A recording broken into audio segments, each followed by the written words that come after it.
And yes, we shall know the truth, and the truth shall set us free. Listen attentively. Agimabo ke no ewu amono obore. Ya bro me faro to see evil and say that this evil is good. I'm a Christian. Moro woni fa ga mfu na aga n'ime ụlọ nsọ Chineke. Oga may seem like this.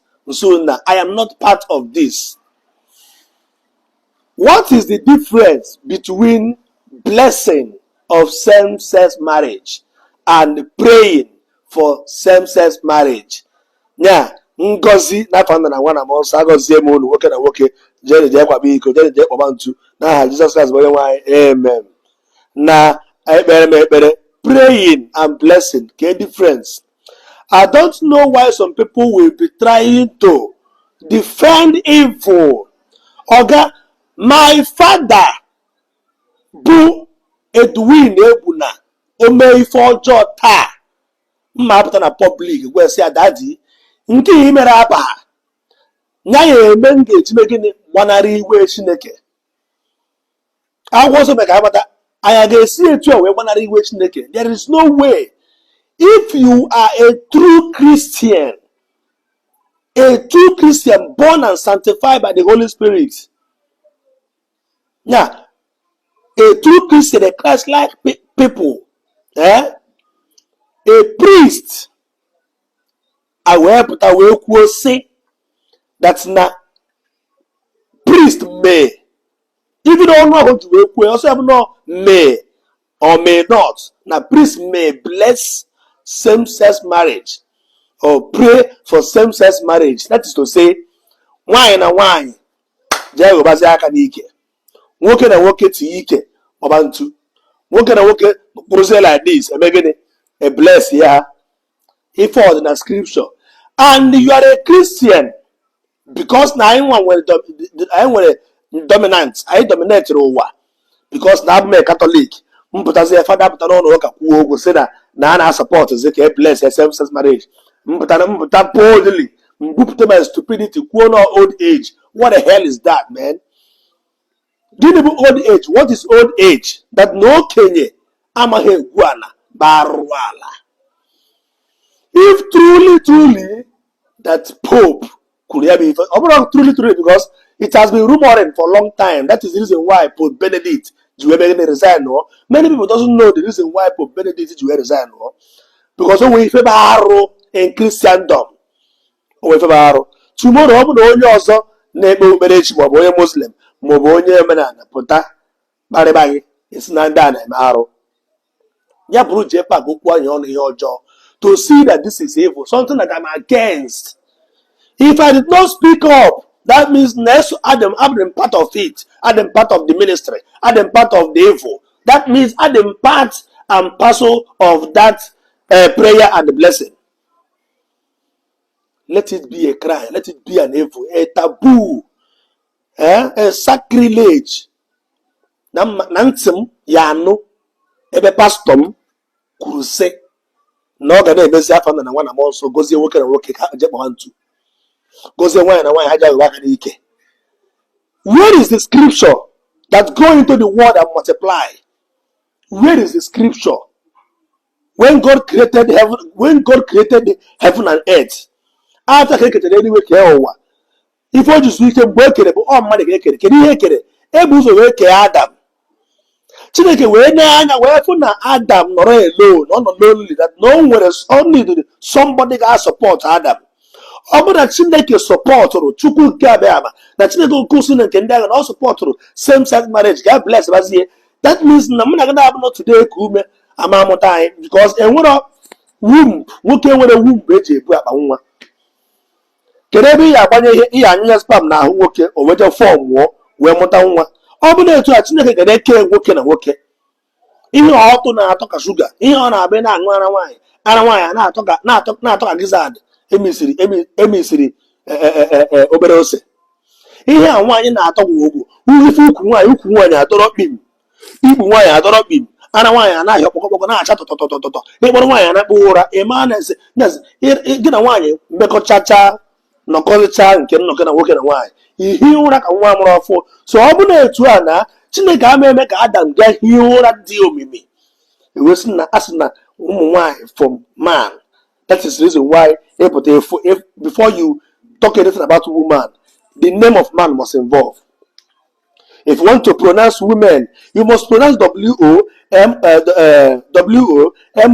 women. Men must be involved. Men must be attached. Woman, man must be attached. Menses, man is there because none are who okay case with the wine. Menstruation, men can be involved because none are who okay case with the wine. Menopause, men is still involved. All are who okay case with the wine. Chineke agara ha ekebe nwoke na nwaanyị, oke na-eke nwoke na nwoke. Today, ị na-asịsị na onye isi ụka because I'm a Catholic ka m pụta nnọọ kụbara ụlọ aka sị lie taa na ọnwa ya ọzọ, I cannot support evil. Ntị m nụ ya ọga si gbaa m wụọ kama esi gbaa m wụọ na m ji ntị m wee nụ na Pope onye isi nzukọ nke Kristi na Rome kwuru sị the priest may bless same-sex marriage. Mpụta mfụcha eme ntị kọrọ m anụ ha. Ịma na mbe hypocrite is a taboo. Ọ bụ na ọ bụ taboo n'anya gị, ọ bụ taboo n'anya nke m. I can't hear such a thing and keep quiet. Ọ bụ na ga abụ nkwucha ime ma follow, ọ ga press your follow button and get out. Kpọọ ihe ọjọọ. Asị gịnị? Kpọọ ihe ọjọọ. God created man in his own image. Create a man and woman. Mgbe ọ na-ekreti nwoke, ihe ọbụla ọ na-ekreti male and female. Enwere ebini oke, nwee ebini nwunye, nwee mkpi oke, nwee ewu nwunye, nwee ehi nke oke, nwee ihe ọbụla male and female. Enwebe ihe Chineke kere n'ụwa kee male or female. Let us follow the ancient days of religion, old time religion.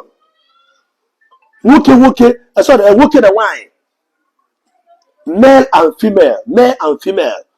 Ọ ife Chineke kere male, female. Today, Bible sị na n'ikpe ga-esite n'ụlọ nsọ Chukwu. If you are trying, in a hope na the judgment of God ga-esi from outside. Like the judgment of God will start from the household of God. Don't forget that the last day, the perilous time shall come when men will be lovers of themselves more than lovers of God. When many things will arise. That is end time for you. We are in the end time. Somebody who calls himself a priest or pastor or bishop, reverend, will he keep in there today? But Antichrist. I read so many comments because now I'm Igbo Catholic. Some people ask, na Pope I may go Kenya.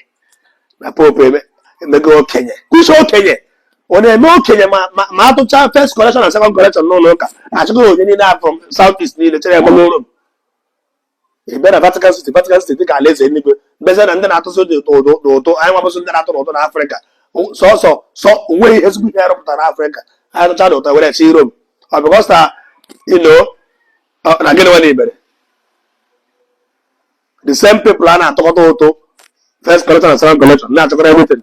Build the Vatican City still. But I'm going to ask a guy make it.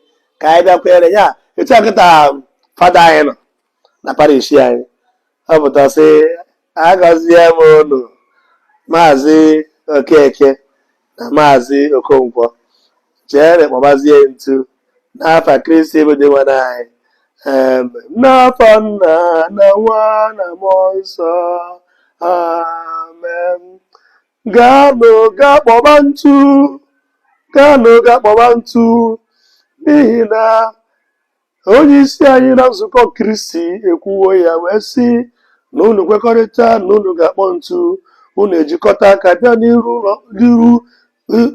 ọlta wee kwuo sị ka anyị kpọba ntu. Ya ka na-asị Maria Diaso, Yobara Jayo, Kamadanaba, Mazo Keke, Amazo Kongwo, Lanudo, Bobazie to Church Aquaka, Abadabada, Tia Unu Meheka, Yabrumi Haro, Yabruma abomination, Yabrumi Haro, Yabruma abomination. No wonder oh yeah, before a gospel because the Amara God I the moment too very soon. Now I just legalize. He have phone out Kwego can not to a player.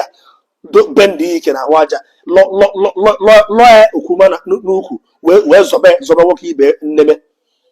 He phone out Kwego called the boldly now on to not go to the Kegu. No matter rule. And Mama Chineke Biko here message and drop na ka ngosi ụwa that I am against same-sex marriage. I'm against nwoke na nwoke, nwaanyị na nwaanyị. Afọrọ m na akwụkwọ nsọ and ọdụrọkwu obodo m baa n'Igbo a support ya. Mụ abụ onye Igbo abụ m onye Hausa ka nji abụ onye ọcha. Ebe bụ nsọ ana na anaba anyị bụ ihe ọjọọ na nwoke idina, nwaanyị na nwaanyị idina. Ọ ịgọzi ya ka ha bụrụ di na nwunye. Ebe a n'Igbo be anyị sọrọ ya nsọ. Mụọ bụ Chukwu na-edu nwa Egbuna JPAC kwanye ọnụ na taa na-ekwupụta okwu sị na adị m against ihe Pope Francis kwuru. Ọ bụrụ ya ka ị na-eji tụm okwute tụọ m I did not support evil. Au revoir.